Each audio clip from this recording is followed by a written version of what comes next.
우리 곧바로 우리 평화통일위원회 발제를 하겠습니다. 우리 평화통일위원회 발제를 끝나고 여러분 잠시 휴식 시간을 드릴 것입니다. 여러분들 자리를 지켜주시기를 바랍니다.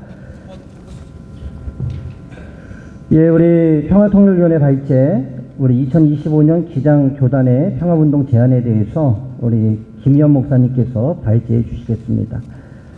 우리 박수로 환영하겠습니다. 저는 2025년도 우리 평화통일위원회 또 평화공동조운동본부에서 제안드리는 우리 교단의 평화운동에 대한 좀 구체적인 제안을 드리고자 하는데요.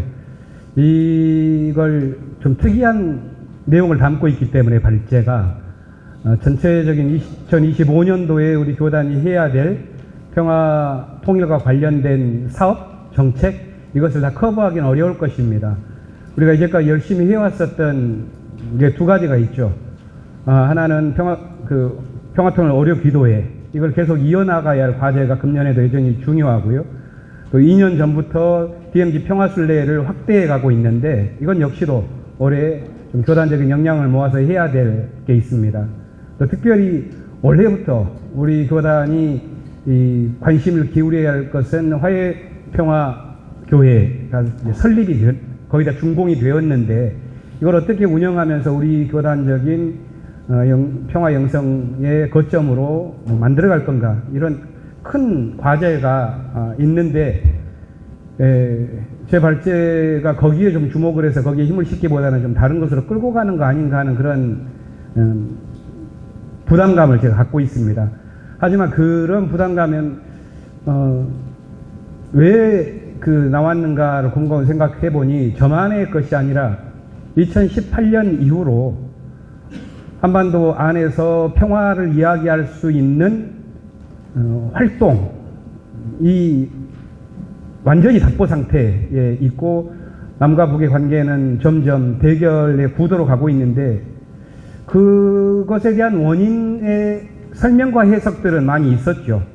다양하기도 하고. 그런데 그걸 어떻게 돌파할 거냐라고 하는 그런 과제에서는 그 어떤 것도 우리가 이야기할 수 없는 그런 답답한 마음들을 지난 수년간 갖고 있었습니다. 그래서 제가 제안할 것은 올해가 광고 80주년, 분단 80주년인데 이 의미를 조금 교단이 신앙적 차원에서 심사숙고 한번 해보자. 그리고 우리가 한국 역사를 위하여 한국교육교 장로회가 할 수 있는 헌신이 있다면 이걸 해보는 건 어떻겠냐 하는 그런 제안을 잠깐 드리고자 합니다.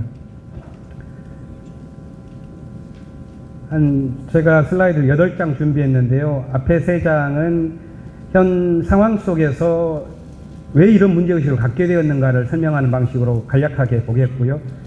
두 번째는 한반도 평화법안이 미국에서 진행되고 있는 사례를 말씀드리면서 조금 우리가 그럼 뭘 할 수 있지 하는 그런 브레인스토밍의 자료로 한번 삼아 보겠고요. 마지막 두 개는 25년도에 우리가 했으면 하는 걸 제안 드리는 방식으로 가겠습니다.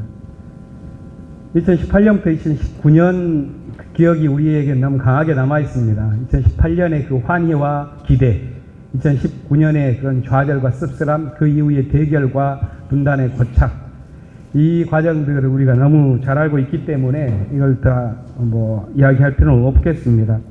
이 과정을 지나오면서 우리는 분명하게 느낀 건 있었죠.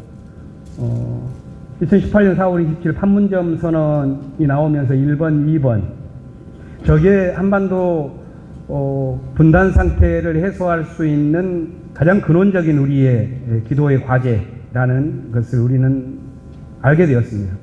그리고 저게 2000년 6월 15일부터 6.15 프로세스라고 하는 남북 간의 평화를 건설해가는 프로세스의 마지막 완성점이 될 수 있을 것이라는 그런 기대를 가졌는데 아이러니하게 2년이 지나고 그 이후에 또 4, 5년이 흘러오면서 6.15 프로세스는 이제 끝나버렸구나 하는 것들을 절감하게 되었습니다.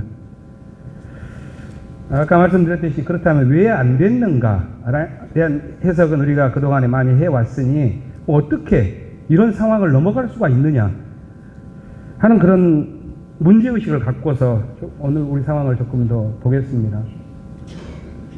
문재인 정부는 비난받아 마땅합니다. 대단한 기회를 갖고 있었음에도 불구하고 실기했습니다. 남북 관계에 대해서는 광만 팔았지 아무것도 해낸 게 없습니다. 그 이후에 윤석열 정부의 그런 퇴조와 이것은 예상되었던 것이라고도 할 수가 있겠죠. 이제는 우리가 비핵화와 남북 간의 프로세스를 우리가 주체적으로 해나갈 수 있을 것이라는 그런 기대를 거의 접어버린 상황에 이르렀습니다. 남북 관계는 파탄 나서 전쟁 중인 두 교전 국가라고 하는 것을 북에서도 공식적으로 표방했고 남에서도 그렇게 말은 하지 않지만은 윤석열 정부의 정책 속에서 여실하게 드러났죠. 저는 이 과정을 보다 보니까 제일 마지막에 나왔듯이 우리가 7.4 남북 공동성명이라는 게 유신 정권의 면피를 주기 위한 그런 모양이라 하더라도 사실 7.4 남북 공동성명 이후에 50여 년간 한반도 안에서 남이든 북이든 통일의 원칙으로 삼고 있었던 그것이 이제는 불능화의 단계로 진입하고 있다. 새롭고도 비상한 생각을 우리가 발휘해내지 않는다면 이 문제를 뚫고 갈 수 있을까 하는 그런 문제의식을 갖게 됩니다. 저는 이런 상황 속에서 우리가 모색할 수 있는 지점이 뭘까 그렇다면 아까 말씀드렸던 대로 6.15 프로세스는 이제 파탄 났습니다. 김대중에서부터 문재인까지 이르는 그런 방식, 남과 북이 주체적인 역량을 발휘해서 직접적 교류를 하고 그리고 남측이 평화 운전자론에 의지하여 정책의 변화를 추동해 나아가는 것. 그러한 기대가 굉장히 약화되었고 또 그런 상황 속에서 윤석열 정부는 마음껏 이번 비상계엄 사태 때 외환 유치라고 하는 작업들을 자기가 할 수 있을 만큼 최대한 벌려냈다는 것이 속속 드러나고 있는데 반면 북에서는 전략적 인내라고 하는 다행스러운 방식으로 대처했었던 것이 다행이라고도 볼 수가 있겠습니다. 참 아이러니한 것은 미국에서 공화당 정부가 압도적으로 의회와 행정부를 장악했음에도 불구하고 오히려 북미 관계가 변화가 예상되고 있다는 점입니다. 2018년부터 19년 이후에 대립이 격화가 되면서 통미봉남이라고 하는 한반도 안에서의 남북관계 상황이 어떤 의미에서는 트럼프 정부를 통하여 조금씩 열리고 있는데 그렇다면 그걸 통하여 우리가 좀 무언가를 모색할 수 있지 않겠는가. 그리고 조기 대선과 민주정부가 만일 수립된다면 그 과정 속에서 우리가 힘을 좀 발휘할 수 있는 지점을 우리가 포착해야 되지 않겠는가 하는 그런 생각을 하게 됩니다. 한국 교회는 사실 6.15 프로세스가 25년간 진행되는 것보다도 훨씬 먼저 지난 40년 동안 도잔소 프로세스를 진행해 왔었죠.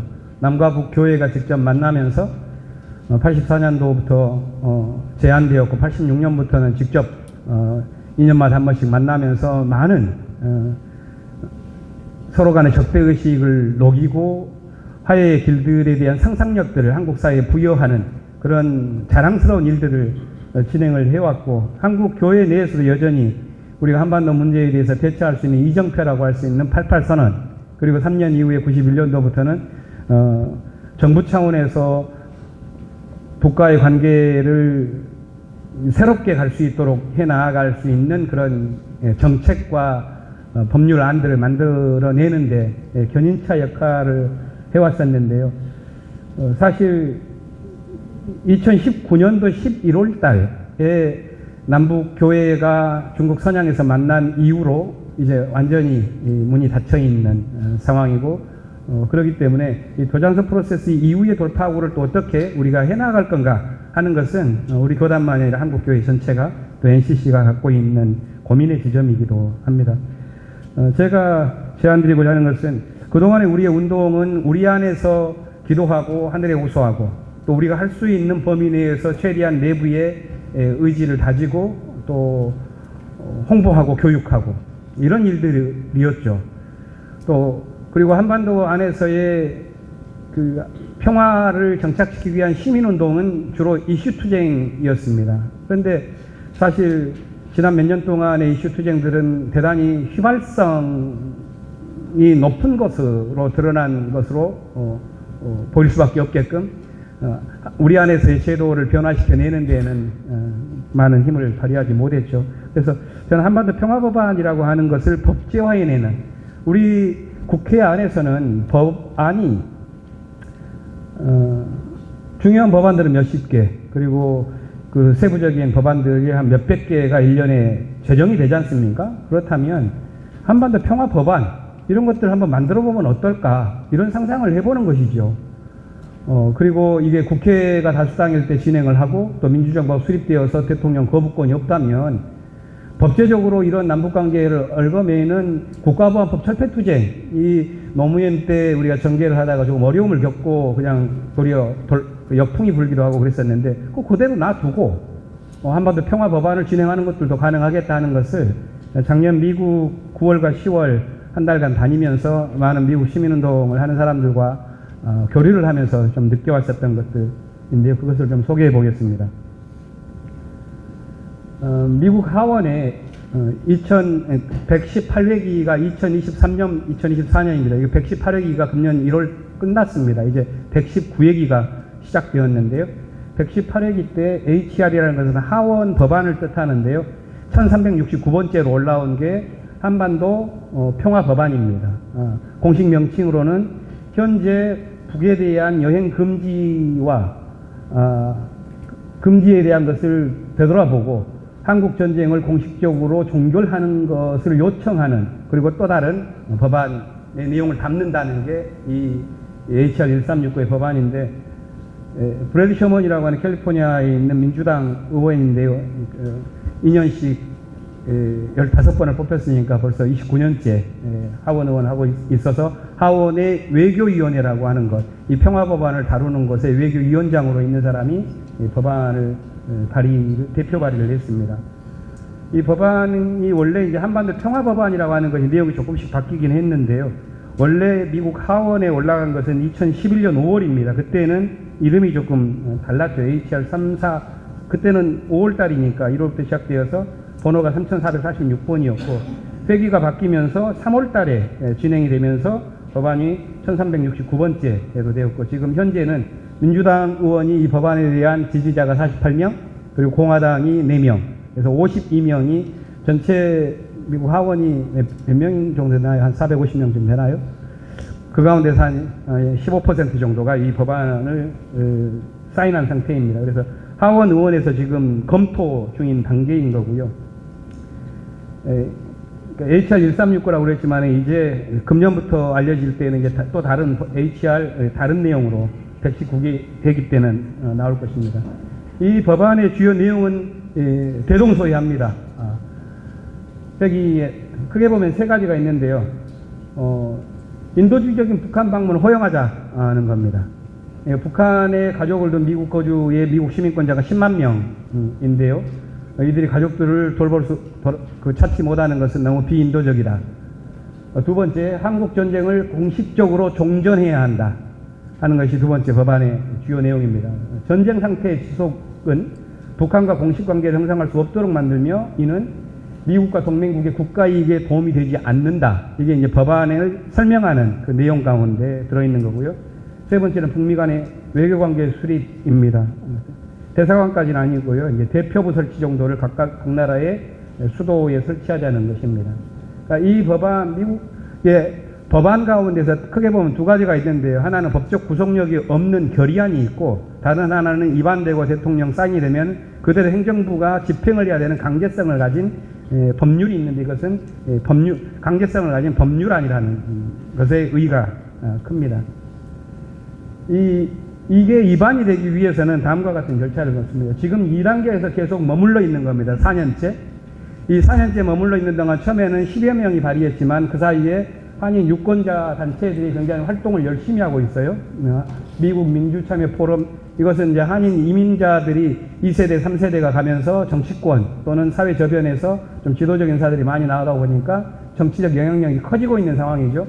이들이 한반도 평화를 위한 활동을 매우 적극적으로 법안 투쟁을 하고 있는 것이고, 그렇기 때문에 여기에 서명하는 사람들이 계속해서 늘어가고 있는 단계입니다.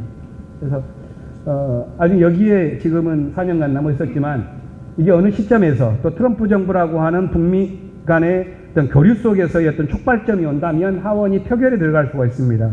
그러면은 재석자의 과반수면은 하원 통과, 그 다음에 상원에서는 제적위원 100명 가운데서 과반수 통과 51명, 그 다음에 대통령 서명하면은 이게 진행되는 것이죠.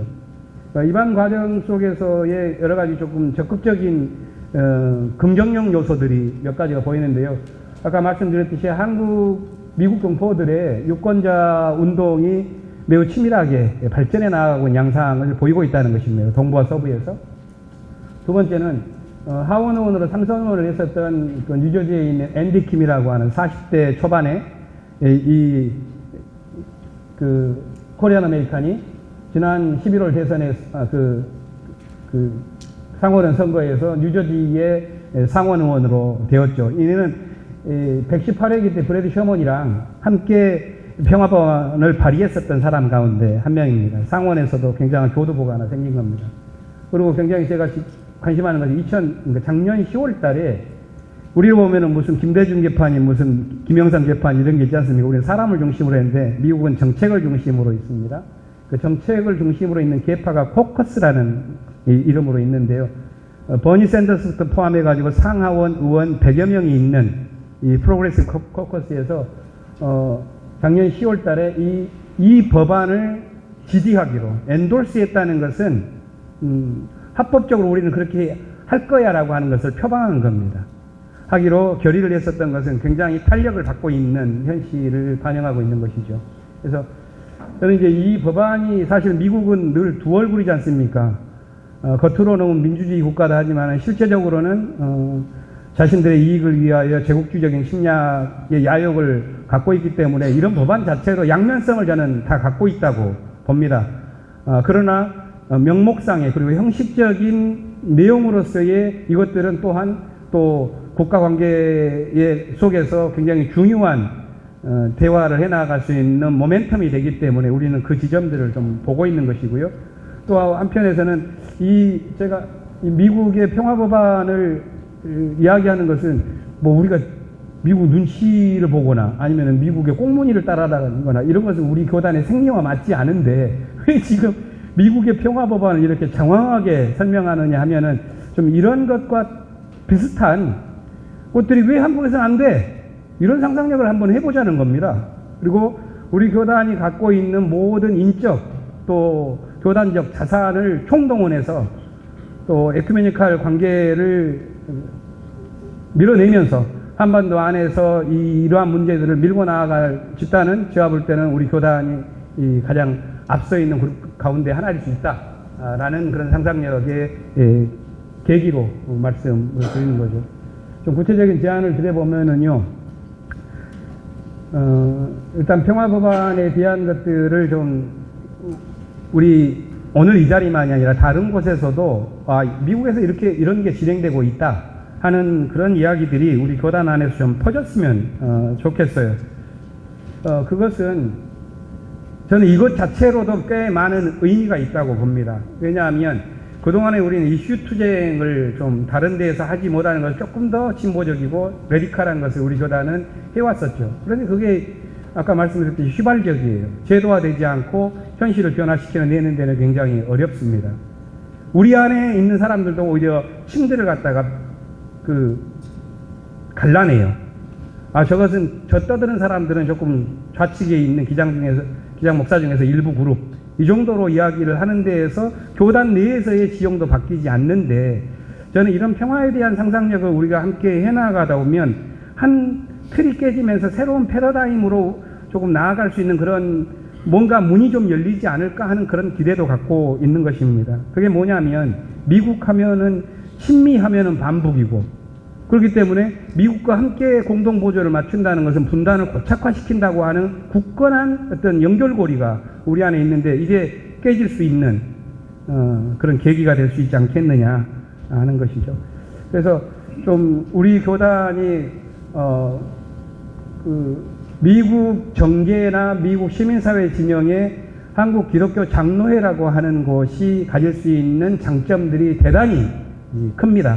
그래서 그것을 활용해서 우리 안에서는 그런 이해를 높여 나아가고 또 미국에는 공식 사안을 발송하고 가능하다면 브래디 셔먼이 작년 비상사태 이후로 미국 정계의 공식적인 입장들을 좀 반윤석열적인 이 목소리를 내는 대표적인 사람으로서 한국에 많이 알려지게 되었는데요. 브래디 셔먼을 초청해서 교단적 차원에서 격려해서 하원에만 계류하지 않고 한국 교회와 또 미국의 동포사회들과 함께 지지할 테니 이걸 하원에서 이번에는 표결로 갈 수 있도록 해내라. 이런 뭐 압박이라기보다는 우리의 어떤 의사 전달 이런 것도 우리가 교단이 할 수 있지 않겠는가 하는 생각을 하게 되는 겁니다. 그것 자체가 한국 교회 안에서 또 한국 사회 안에서 기장이 좀 리더십을 확보해 나아갈 수 있는 계기가 될 수도 있겠다 하는 생각도 해보고요.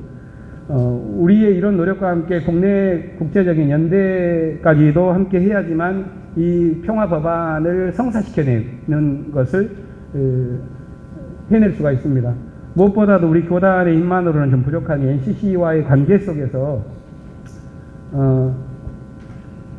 그 협력 관계를 제대로 구축할 필요가 있겠는데요. 저는 NCC와의 관계 속에서 해나가는 것은 미국 안에서 평화 법안이 진행되듯이 NCC 안에서도 한국 교회가 이 법안을 할 수 있는 교회 내에서의 국제법 변호사들, 또 이런 한반도 문제 전문가들, 교수들, 그리고 소속되어 있는 함께 고민하고 이야기할 수 있는 의원들, 이런 그룹들을 조직을 하는 거죠. 그렇게 해서 실제 입안 프로세스까지 나아갈 수 있도록 함께 힘을 모아가는 것입니다. 저는 이게 뭐 불가능한 과제라고 보지는 않고요. 함께 우리가 기도하면서 해나갈 수 있을 그런 교단의 과제가 될 수 있지 않겠는가 생각합니다. 무엇보다도 미국 안에서 이 법안이 추동될 수 있도록 미국 내에서의 세력들도 중요한데요. 미국 장로교회, 또 미국 NCC 그룹들, 그리고 세계교회 안에서 한반도 평화포럼이라고 하는 더잔서 프로세스를 40년간 해왔었던 그룹들과 관계를 높여 나아가고, 더욱이 미국 장로교단 내에서, PCS 내에서 평화운동을 해내는 한반도 평화를 위한 미국 장로교 평화 네트워크라고 하는 PPNK라고 하는 단체가 있습니다. 이 단체가 금년 10월에 한국에 오게 될 텐데요. 인원으로서는 한 20, 30여 명밖에 되지 않는 한국분 또 미국분 이렇게 구성되어 있는데요. 그렇지만은 이 그룹들은 우리의 이야기를 경청하려고 준비가 되어 있고, 우리가 이런 감각들이 없어서 그랬는데 우리가 함께 협의한다면은 미국 장로교 안에서는 공식적으로 채택될 수 있는 길들이 있습니다. 여기에 기대를 하고 있고, 그렇다면 우리의 관심을 가지면서 여기에 우리의 목소리를 전달할 필요가 있겠고요. 또 미국 내 한국의 평화운동에 대해서 지대한 관심을 갖고 적극적으로 활동해내는 그룹들이 꽤 있습니다. 여기들과도 우리가 함께 협력을 해낼 수가 있는 것이죠. 그래서 요약을 하자면 올해 HR 1369 법안 관련자를 한번 초청을 해보자. 총무님. 한번 해보자. 브래디 셔먼. 브래디 셔먼을 제가 사실 올 수 있게끔 한번 해보려고 이 운동을 하는 동부 지역에서의 그 아까 단체에 있는 분이랑 연락을 한 적이 있어요. 근데 지금 캘리포니아에서 산불 났지 않습니까? 말리부하고 셔먼 없고, 거기가 브래디 셔먼 지역구입니다. 정신이 하나도 없어요. 그러다 보니까 어려운데 몇 달 지나면은 조금 가능하겠고요. 8.15라든가 아니면 우리 교단 안에서 조금 핵심적인 어떤 지점들 이때 맞춰가지고 한다면 불가능하지 않을 거고, 미국 측에서도 적극적으로 가능할 수 있도록 협력하겠다라고 하는 의사는 우리 평화공동체 운동본부에 보내주었습니다. 그렇기 때문에 좀 추진을 할 만한 사안이고요.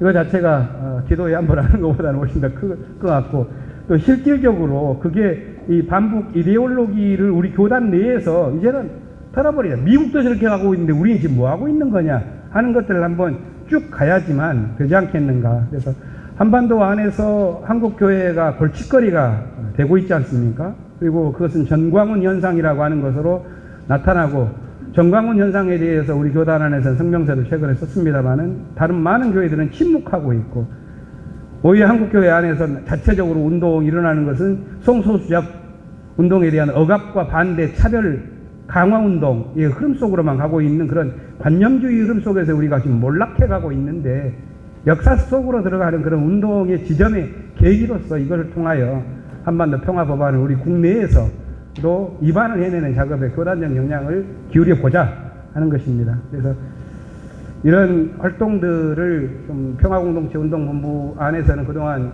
그 논의를 해왔고요. 이 발제도 평화공동체 운동본부 안에 있는 집행위원들과 2차례 함께 세미나를 해나가면서 만들어 왔습니다. 제가 대표로 발제하는 것 뿐이고요.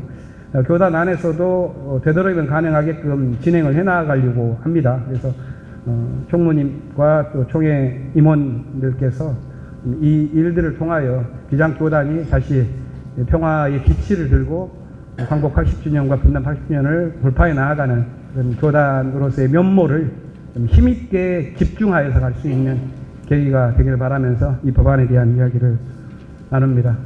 들어주셔서 고맙습니다.